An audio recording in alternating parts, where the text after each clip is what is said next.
Welcome back to the Mindpositivo Show. My name is Biagio. This is our second episode, and I'm joined again by my wonderful co-host, December Rose. Rosie, thanks Hello, for joining me hello. again. How are you?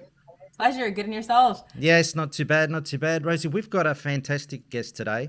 Yes, we Um, do. True gentleman, um, lovely guy. His name is Manny Martinez, and Manny is a former Chief Master Sergeant in the United States Air Force, and that's, I think, the highest level of leadership you can get. He's now focused on helping the future leaders, or the young people, the corporates, and all those guys, and developing them to be tremendous leaders like Manny is. And he's also a board member of the Red Cross. So really excited to chat to Manny. Manny, welcome to the show. Thank you, Biagio. Hi, Rosie. It's a Hi. delight to be here with you today. Likewise. Thanks for coming on. Manny, so you were in the United States Air Force, but before we go there, you originally from Puerto Rico, right? You came across to Yes. Florida at a young hmm age. Yes, I was born in Puerto Rico, and when I was 12, my family and I moved to Florida, to the East Coast of Florida. That's where I went mostly to high school.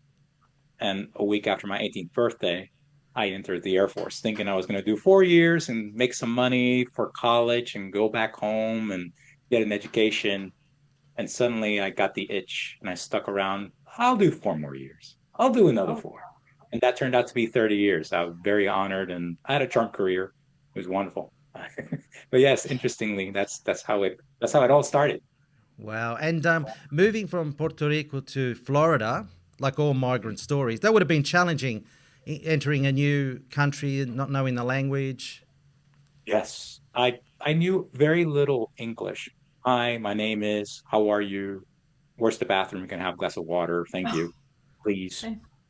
I could not have a conversation. It's interesting because when my mom took me to enroll in school, I was sitting right in front of my school principal. I can't talk to him. I don't understand what he's saying. He's looking at all my school grades over the last few years. He said, "We're going to put this guy in the honors program, like the fastest, smartest group Yeah. of kids." I can't even talk to this guy. But he must have known something. But that first year was really challenging understanding different culture, different background. I Right. People would tell me things like, "You talk so loud."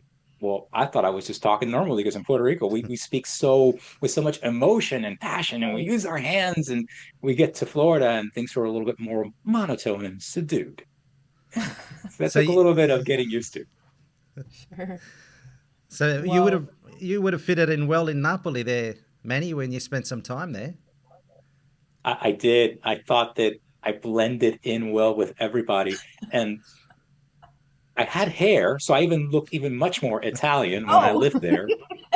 Yes, Rosie, you're surprised I had hair. That thank you very much. no, it's just funny to mention that because I wish people can see you as we do right now because it was just icing on the cake as you said that.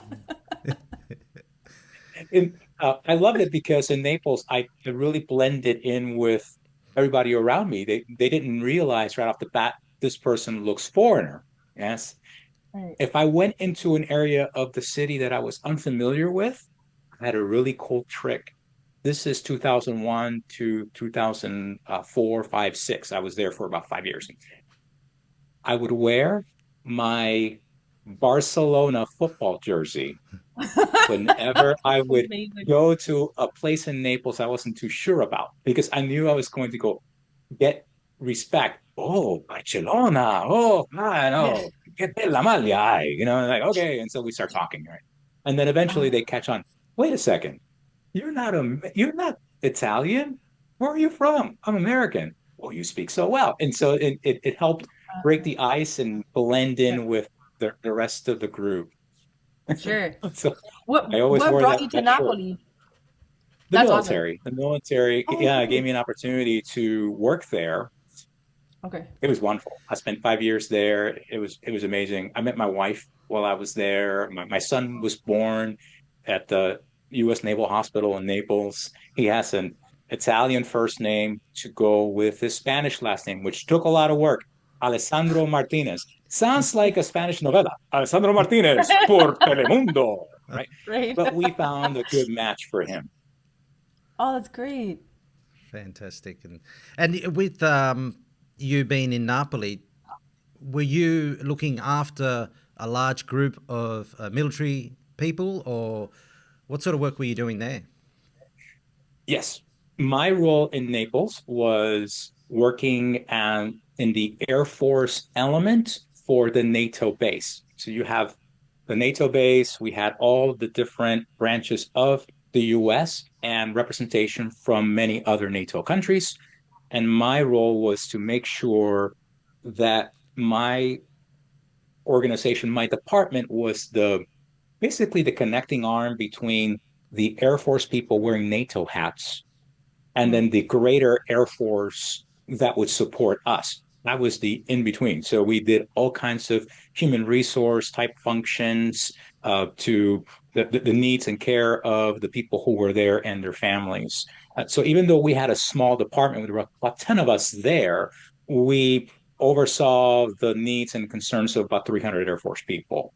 And so that was kind of fun because you needed to build a lot of relationships in a on a base where, well, I need to go and talk to my army counterparts or talk to the people who were in the Navy for certain types of support that I would normally have immediately, but because there's not a large enough Air Force contingent, I need to ask somebody else for that service. And for that matter, working with people that were not necessarily knowledgeable of how the US did things, because every service and every country has different rules and policies and procedures. So it was a lot of fun. It was a lot of fun caring for the folks that were there.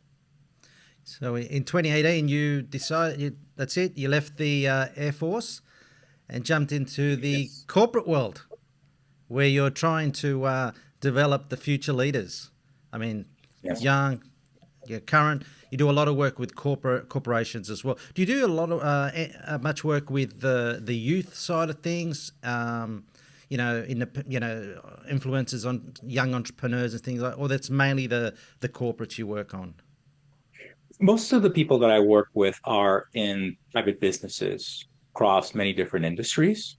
The idea of helping individuals who are in some level of management in an organization develop that leadership toolkit. Very often people get promoted into management the way they become parents. One day that they find out that they are one, right? And they lack some of the tools and skills to be an effective leader.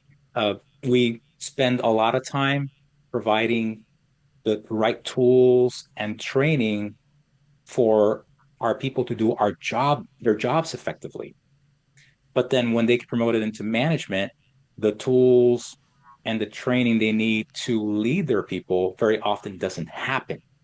And that's where they struggle. And they struggle, their people struggle, everybody's frustrated. And the number one reason why people leave jobs is because of their supervisor.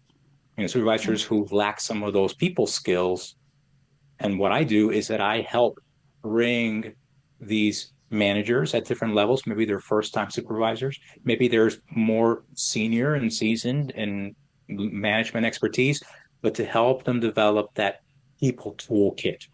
The toolkit to be better communicators, better coaches, better at strategic thinking, better at making decisions, and empowering their people through the effective delegation to become problem solvers, to become better decision makers, in the dynamics of developing teams and really bringing out the best in your people so then they can be at their best. I mean, really, when you're in a position of leadership, your number one job is to help your people be at their best. And if you can do that successfully, people will naturally gravitate towards you. You build that trust. You're that person that walks the walk and talks the talks and is helping other people. And that is not so easy. That takes a lot of work. And often people get thrusted upon a leadership role, but they haven't been given the toolkit to do it effectively. And that's what I do in my business these days with Relentless Leadership, which is a CRESCOM authorized agent. So what would you say is the main difference between, like, we kind of hear this thrown around a lot, like someone that's a natural born leader versus someone that grows into being to leadership role, let's say. What do you see as the core differences? And can someone learn, like, act like a natural born leader if they've learned it? Yeah, that's a great question. And I think we'll probably never really quite get the answer to that. Okay. I think, yeah, I think that we can never, ever finish learning how to be a better leader. So whether you had some sort of natural instincts as a child, we know this person's going to be leading people, or whether Mhm. you're the kind of person that I learned it as I went along. I learned it because I modeled the behaviors of those people whom I emulated. And I said, I want to be like that person because these are the leadership qualities and characteristics that I want to have myself. Whether you're that person that maybe from the beginning it was visible, this person's always in the front of the pack, always leading and things like that. Um, there's always room to learn and to grow and improve. I kind of like the latter, the person that has to learn that, because um, it gives you a certain level of humility.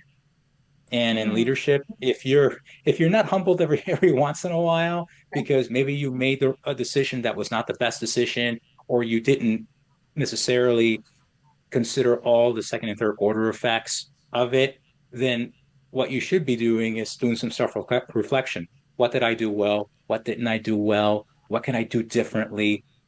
Who do I need to apologize or to make it up to? And I think sometimes when we label people natural born leaders or self made people, Yeah. often, at least my perspective of it, and I might be wrong, I might be mistaken, but when we put that sort of anointing on someone, that individual might immediately think that the first problem is not me, it's somebody else. And usually in leadership, when something goes wrong, we need to be thinking about how was I involved in that process I see. in some way, shape, or form. Would you say that it's harder to come across leaders in today's era, let's say? Mhm. So harder, what do you mean by hard? Like, do people want to be leaders, or are you finding that people want to be led? Is there a Hmm. trend that you're noticing in your business? Yeah.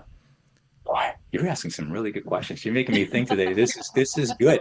Uh, I don't think it's any more or less different from, when I was younger. I'm 54, like so I'm really ancient history, I guess. I don't really know. But Ancient, come uh, on. but I lived last century, perhaps unlike you. So I lived last century pretty fully. So I don't think there's much of a difference. There are some people that when they go into the workplace, they are very happy doing a very specific task, and they're absolutely amazing at doing it, and they don't want to move into a leadership role, and that's perfectly fine. If your craft is, I like to build widgets, and I really build really good widgets, and I just want to build widgets and do great widgets, fantastic. I've got all the room and an opportunity for you to build the best widgets. Now, my job as a leader to make sure is you can build that best widget each and every time, and then you continue to learn how to build the best widget. Fantastic. And then you've got people who come in and want to seek leadership opportunities, that are hungry for those next level steps in career progression, as an example. And again, good leaders will learn what that is and then find ways to develop that in their people. It's a really interesting question, and one that I wish I would have been asked when I was in the military is, what motivates you? Right. What do you find interesting? What do you want to be doing a couple of years from now? And those are really telling questions, because based on those answers, then we can discern, okay, so based on that, how can I help you get there? If you want to take on a leadership role or a higher level position, well, how can I help you get there? What are some ways that we can set it up for you and then give you that opportunity to flourish or to make those mistakes you need to make to get there, which that happens too. So I don't think there's a lot of difference in as to, when I was younger and to today. I think the difference is just the way that we display and manifest that. When I went into the military in December of 1988, we didn't have the internet as a primary means of connecting the world. We didn't have smartphones. Right. We had carbon paper. And now Right. when I Right. explain carbon paper to a young person, they look at me as if I'm from outer space. Right. What is We may have to put in the captions of this podcast what carbon paper is for some people. Or a little It's overlay of Piaggio, how it worked. yeah, Piaggio. I'm sorry, it's Sunday, so I'm full of jokes. So That's I'm all so I'm right. trying. That's all right. I'm going to get an image and put it up for sure.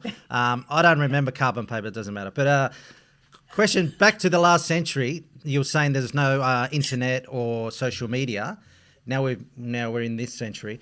Yeah, Has that affected the way businesses run and particularly leadership in yeah, what you're seeing, what you're doing? yeah, absolutely. Gosh, it does. So in the past, if you wanted to find someone that needed to do some work on your house, you need a new roof for your house, you'd get a phone book. Yeah. And in America, we'd have what's called the yellow pages. And you go in the Yeah. yellow pages and then you look for roofers. And then maybe the one that had like the nicest picture because they spent the most money in the phone book. Oh, maybe I'll call these folks. All right. Well, now the internet, you just go online and do your research and do, a search, on a browser as to roofers in this area. And then you can learn about them. Therefore, if you are in a particular industry or business and you don't have some sort of online presence, what does that say about you? Yeah. There's Of course, you nothing. want to have a positive impression, but if you have no information whatsoever, people are already going to make an assessment about your ability to do a job effectively. Well, if they don't have a website, if they're not active, on social media, obviously there's Must be something a red wrong. flag. Yeah. Yes. So that's the first thing. Then if your information is dated, that's another thing. I one of my clients a couple of years ago was going through one of my classes, and this person said, our company's been in business for 80 years, Mm. which is a great thing. And Hmm. then she said, and our website looks 80 years old. Oh, terrible. What does that say about you? Well, if you can let your website look that old, do I really want to bring you in to work on my wiring at my house? Right. Yes. So that in itself, and of course, and of course, just the whole aspect of just being able to be recognized, not only by people, maybe not even in your industry. It's kind of interesting because sometimes I'll put posts on LinkedIn and I'll be out in town somewhere and I'll run into somebody that I know, a friend of mine, and they say, I really like your LinkedIn posts. I think they're wonderful. And I didn't know that because they never hit the like button. Right. So, even that, you're being seen and heard and known, and you yourself may not know that, which goes back to tying into leadership for a moment. When you're in Hmm. a position of leadership, everybody's watching you. Yep. Are you modeling the behavior you want to see in the people whom you serve? And people are noticing That's great. everything you do as a leader. So you have to be thinking about every aspect of your life. Is it really aligned with what good leaders should do? And Hmm. and That's a do great question. Manny, does the personal side that you're talking about in leadership have an influence on the results at the end of the day for a business? I know, for example, in the social media space, and Rosie will sort of vouch for this, is you were talking about they looked at your LinkedIn post but didn't like it. But if you look at the stats on the views, everybody's reading that yellow pages bit for Manny online.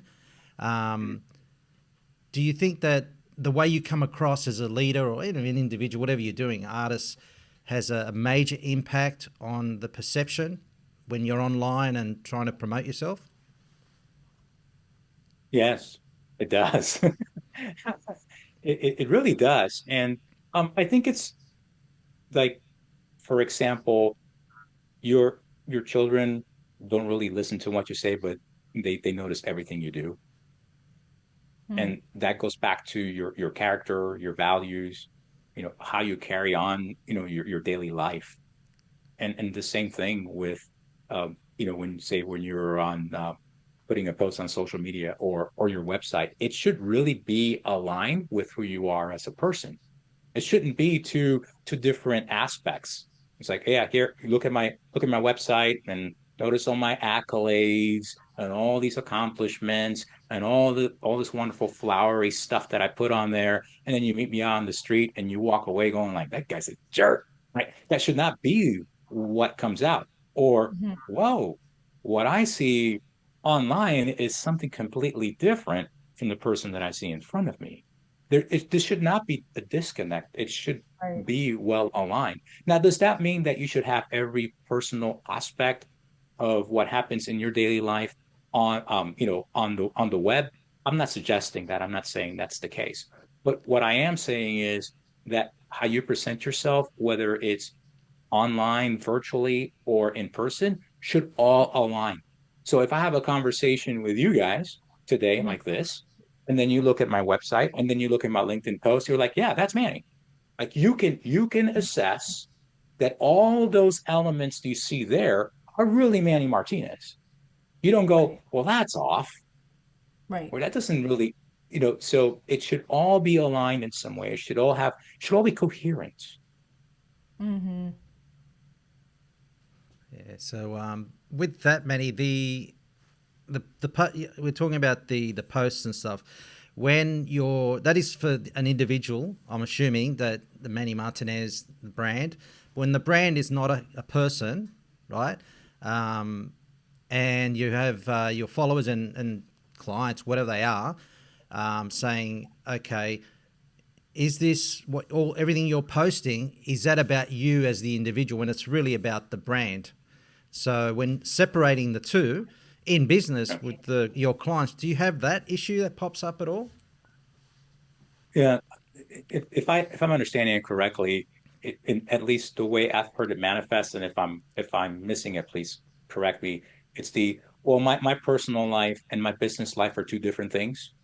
So if I share certain ideas, thoughts, and opinions on a social media platform, they may not necessarily be the opinions and the thoughts of my business, but quite frankly, since this is me, that should be fine. That's kind of what I'm hearing from you. Is that Yeah, a yeah. So, fair? so I should have given you an Yeah, example, but the example is yeah, on my Mindpositivo page. I post a lot of content that is related to the followers and their feedback and their comments, right? yes, But it could yes, easily be interpreted that Biagio is struggling with this particular topic that he's posting about, and yeah, which is totally not the case. So yeah, I might post one thing that's personal every year or a yeah, couple times a year, but most of right, it is in relation to feedback of normal human beings that they're right, responding and sharing yes, their information or their experience. So right, the confusion between, Biagio must be something wrong with him because he's posting all these things about, you got to believe in life, this and that, but it's yeah, really targeted at the audience. So a bit like yes, Rosie, a bit like you as an artist, you're writing music for people to relate to when you sing, right? And you release the song. Right. Right. I hear. So Yeah. Actually, I get what you're saying. I agree. Like I've had that issue as well. But now I would say that it's still coherent because it's still stuff that even if I'm not struggling with now, but it still aligns with my, let's say, overarching themes of my hmm, brand and like things, values that I have and things I believe in. So if I guess in a way they could think whatever they like. I mean, I could post a picture of a fruit and they're gonna think that maybe I had a crisis today. So like, yeah. I don't know. Like, there's a lot of imagination. or you're just praising the wonders of a shiny apple. Who knows? Right. And yes, yes, yes. No, I think it all goes back to how does what you are sharing aligns with uh, who you are as a person. And so there are people that come to your podcast because they might be seeking support or they might be seeking inspiration, and you're relaying, through your channel, some of those things that they're looking for and helping bridge that connection or bring a connection to them. Through your music, you might be expressing feelings and emotions that maybe you're not feeling right now. And Rosie, you could be super happy today, but the song you put out there is about perhaps a sad moment in somebody's life. Yes. Exactly. It Yeah. doesn't mean, Rosie right now is in, dire need of a psychologist. It just means that Right. she's Right. expressing Yeah. a certain level of emotions that now connects with a listener, that connects with an audience member and go, hey, this helps me better understand these particular emotions, or I can connect with that. And I find that to be helpful for me. I don't Hmm. think that's non-congruent. I think it's different if, for example, let's just get it out in the open. If I provide leadership service. That's what I do. I help my organizations develop their people so they can be at their best. And then, when I'm putting posts on things that are just so far out of the help that my people need, Hmm. that it's just ridiculous. I'm like, why are you talking about these things that are incendiary, for example? Or, if I'm in leadership and I'm using profane language in some of my Hmm. posts, that would be not very well aligned with who I am as a person. And Hmm. it probably brings very little value to the people whom I serve. Because Hmm. if Manny Martinez, the leadership coach, can use all this foul language in his post, then I guess that's okay for me too. Yes. And so that to me wouldn't be very useful. Yeah, no, that Right. makes sense. So I've got another example, Manny. In my corporate world, which I'm no longer in, I was working as part for the state government in the educational space on career pathways. So I was approached by corporates to help prepare a career pathway for their graduates who were brilliant analysts, great on the numbers, good on the whatever, Yeah, but they could not communicate with the management or sure. board or clients. They actually requested a course to teach them how to speak to people. Do Yeah. you come across this issue? Mhm. Yes. In fact, I've been coming across it my whole life. Wow. I don't think it's a new phenomenon. I think it's just something that we tend to get attention. If you've got, for example, college students, university students, they might be very good at what they've learned. We turn around and have great computer scientists or engineers, but there's not a lot of focus on the people aspects of building relationships, or being able to communicate and articulate certain wants and needs, and how do we build relationships. Those things are not focused, at least from what I can tell. Not a lot of universities in the US are focused on those, I guess, the humanities of it. Yes, for lack of a better term. And I'm probably missing what that word truly is, but how do we sit down and have a conversation just like we're having one right now?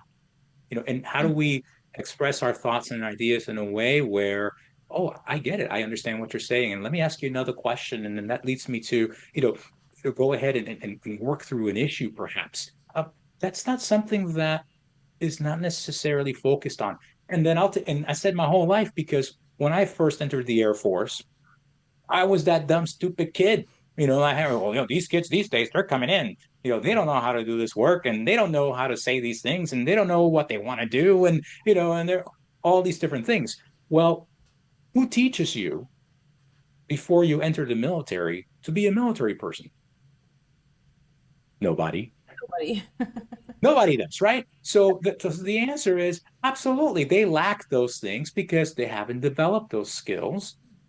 We, as leaders, as coaches, as supervisors, as managers, that's on us. The onus and responsibility is on us to help them develop those things, because we see in them, here are the qualities, here are the skills, here are the things they're bringing to the table. Here's the areas where they need some help and improvement. And that's why I'm here to help you do that. Because again, in the military, nobody teaches you how to do this stuff before you enter it. So you have to learn it as you go. And so your leadership would then go, here are the things that we need to help you with so you can be a well-rounded airman, sergeant, senior non-commissioned officer, chief. All those things should develop. We can And I love it, the fact that they identified this is something our people are struggling with. We need to put something together for them. That's so important. There are a lot of people that go into business after they leave school. Some of the professional types of jobs, attorneys, doctors, people in healthcare, they get very little knowledge and education on how to run a business. So if I'm a dentist and I go through, 10, 12 years of schooling, I might be embellishing it, but it is a very long time to become a dentist. And I want to open up my private practice afterwards. Very little in school Yeah. is provided for them to know how to effectively open a clinic and hire employees and all those different things. They get very little of that. This is just one example. So yes, identifying what are the things that our people need to be more successful, that's so important. And often again, it goes back to the people skills. Often Hmm. we're missing it. We don't have it. We haven't developed it. And, some of us, maybe when we were growing up, were a little more gregarious or in the networking scene and developed some of those people skills, but many of us don't. You know, my kids, they're great kids, but they're still developing their ways of communicating with people who are not your family members. They're still learning that. And I would say at 25 and 19, sounds perfectly normal. Rosie has her own studio, that music studio. She develops the up and coming superstars, and so Rosie, with this sort of example, do you find that it's a challenge when you're taking on a new student and they're not confident? Say they want to become a singer or play an instrument. Does that happen a lot in what you do? It happens a lot, which is why I'm listening so attentively to everything Manny's saying about this because um I would almost go a step further and say I kind of wonder if the skill set first has to come from like learning what it means to be empathetic. Because before even the people skills of like knowing how to talk to somebody, do you care to talk to that person? And so I think that that kind of makes a deciding factor in even a networking environment. Like, was this a waste of time, or did I have make a genuine connection with someone? Because if you're an opportunist, kind of like showing up at a networking event and just schmoozing and talking to everyone in the room just to see which big fish you can catch that night. Well, I think people pick up on that, especially in like today's era where everyone's really looking for some kind of connection. So is it about you or is it about them? And that's where I would argue, like, I wonder, first we need to teach empathy. And like, can we teach that? Yes. So I don't know, but I do see that a lot with students because a lot of people come in like with no sense of self-confidence. And this, I always say this, like when a student is signing up, I'm like, okay, like it's never just about singing. It's always about something bigger than just that because your voice is your tool to communicate. But before that tool, you have to have something to communicate. And then you have to care about or believe in what you're going to communicate. So, Yes. nine times out of 10, there's some kind of breakdown at some point in the room. Someone's going to cry over something. And it's perfectly acceptable now. I just, hold the space for them to do that. But it's interesting to see how, like, this whole connection kind of has to come down as, like, okay, I've lived through this. I've experienced this. I feel like this, and I have this issue with my voice. Okay, well, what is that telling you about maybe what you need to be doing with it? What do you need to do with your voice that you're being there's an obstruction right now in some capacity stopping you from saying or doing a thing. Okay, well maybe your mission's not aligned. Maybe what you really want to say you feel like you shouldn't. Maybe that scares you and that comes back then that, boils down to leadership. But yeah, before that is like the discovery of self. Um what do you have to offer that you can lead with? Yes. Yes. But Wow. That's profound. interesting. Yeah. And and and by the way, I have a very, very special place in my heart for music teachers. So I had two different Oh. vocal coach teachers because I studied music. And Oh. when I got married and started having kids, that all took a back No. corner spot to it. I know my son who plays clarinet, and he's fantastic. Uh, he plays in one of the orchestras at the University of Washington. He's fabulous. If he wanted to make a career out of it, he could. He's that talented. He's like, why don't you go back to voice lessons? Why don't you go back to voice lessons? And he even gave me a couple of phone numbers to a couple of coaches, and I need to make that phone call. Thank you for reminding me. But yes, I absolutely loved it, and yes, the reason why I really took so much out of that was because as a singer, you're just kind of exposed, aren't you? You know, Yeah. you are sharing something that is very personal and Hmm. something that can make a very powerful connection with someone else, and Yeah. how beautiful that is, how admirable that is when you've been given this gift and then you can use that to gift other people with it. It's just Right. absolutely gorgeous. But I've not now. Did I give up singing? Absolutely not. So Okay. I sing in my church choir, and Okay. sometimes I do little solo pieces. And Good. my students, when they complete their 12 months of their leadership class, You invite them to hear you? I want to be the no, student I too. sing. Oh, Yeah, I sing to them when they graduate. So and I even do it on Zoom, Rosie Biagio. I do oh, it on that's Zoom, cute. and That's I'll lovely. even take requests. I'll tell them, hey, this is you're coming up on your last month. I sing to my graduates. What do you want?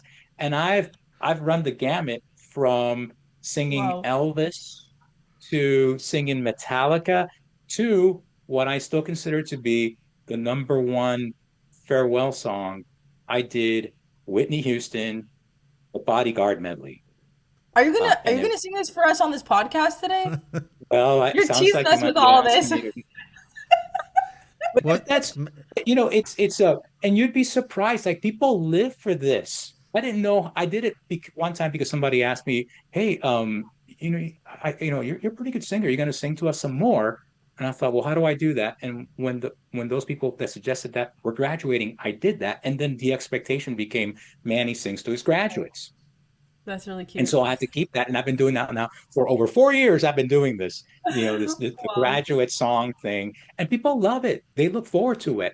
They're like, well, we've been thinking about this for months. Which song we're going Yeah. to ask you to sing? So, there's this wonderful connection that music has. And voice is just so, so inspiring and uplifting. And you don't really know how you are affecting somebody else. Right. So what you do, like you talked about that empathy piece, how can you help those students of yours Hmm. overcome a certain challenge or a situation, and then they themselves see developing that way ahead? Yes, and trusting in you to be Yeah. able to do that. So that's leadership. We Yeah. see, we see the beauty and the rawness and the potential in our people, Hmm. and how can we help them get to that Right. next level? And maybe just maybe they can be better Right. than we are. Right. That is, So, Rosie, we're going to that have is like, Manny. yeah. We're going to have Manny come on the radio show, and then he's got to sing a song. That So would when, be epic, honestly. Like the highest ratings ever. so you got to release the track to us first. But and I request Nesen Dorma. That's my favorite. So if you'd like to practice that On one. that. Now, on a serious note, before we let you go, Manny, thanks for jumping on. AI. I want to ask you about AI. How much of impact has that had on business to date? And what's your view on it moving forward? Not only business in life and that, because we always talk about that. So I know in what I do, it's made a huge difference, and it's helped me quite a lot. I can see a lot of the negative stuff, but some of it's helped me a lot. I know in the music world it'd be the same for Rosie. What about in business? Is that a big thing that's happening, or Well, I think it's the natural progression of how, the internet and the web and all these different things. It just seems like the natural progression.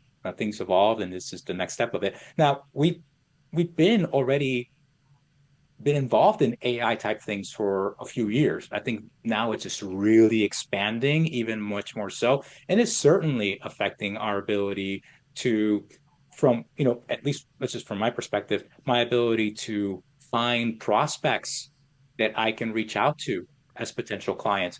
AI is helping me do that.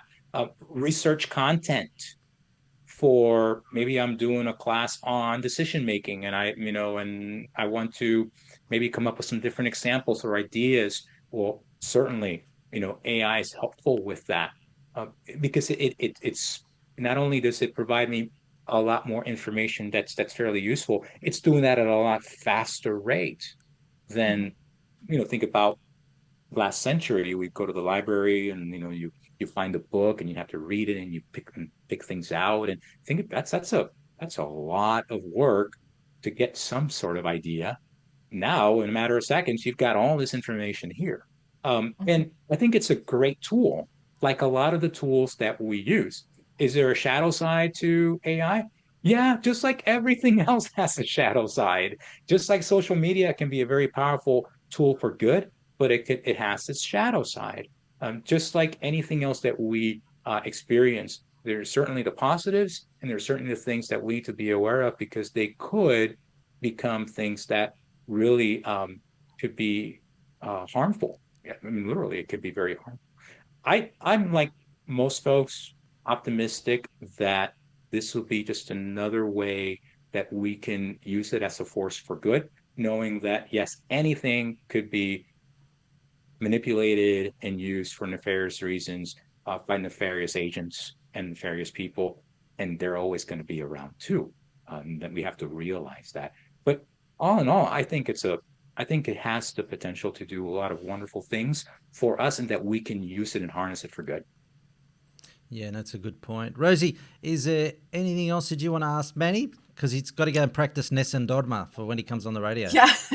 Yeah. Yeah, we're cut off. Uh, I guess the only question I have left really is related to the AI is do you think that it's breeding a new generation of like lazy leaders that maybe they don't have to do as much critical thinking because oh well AI is going to spit me an answer. I guess it could, but but like everything else,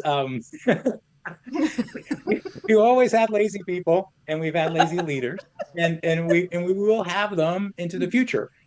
So I think it's like everything else, a wonderful tool and companion. How are we using that? Going Mhm. back to our sense of, the integrity as a leader, my character as a leader. And if I'm just lazy and then just using this, then eventually people are going to catch on. There was a post a couple of days ago. I'm not going to mention the person's name, but I read the post, and the first thing I thought was, this isn't your post. I bet you it's not your post, even though this person received, like 17,000 likes and so many repeat reposts. So, you know what I did? I went on the internet. AI knows everything, right? So I just typed in like the first couple of lines on the post, and sure enough, it pulled up like three or four other different social media sites by different people, and it was exactly the same post, exactly the same photo. So this Oh, person decided, well, if this person got 10,000 likes, I might as well try this out myself. That's lazy. right. And it's also um, not necessarily honest, is it? Because No. now you're presenting this as first person singular. This came Hmm. from you. And this was Right. this was someone who supposedly visited a 90-year-old person at a nursing home. Uh, Now that to me is shameful that yeah, you would I do that. It's sure. shameful, right? So, from laziness to shamefulness, there you go. So Yeah, yes, I there understand. there'll always be lazy people, but you know what? There will always be people of integrity. There'll always be people who are doing the right things, and that's what we should put our sights on. So for anyone, I guess like tuning in, can you leave us with maybe the top 3 to 5 qualities that we should look for in ourselves if we're trying to be in leadership or trying to be a successful leader? Well, I'm going to share one of them, which you already shared, and that's humility. Oh, okay. Humility. the other one that I think was probably the one that has gotten me to some level of success, and for me and for what I've been doing since the military, while in the military, it's discipline. And it's not Mm, a negative word, it's the ability for me to, you know, do the things that I need to do physically, mentally, emotionally, and spiritually to be at my best. Because it's the mm, disciplines that will help you overcome the tough times and the difficult times. It might be boring to do the okay, I need to do this thing and I need to accomplish these tasks. And they might seem boring, or I mean I don't want to do them, but it's the disciplines that get you over the rough patches on the way to what that success looked like and the way to what that goal looks like.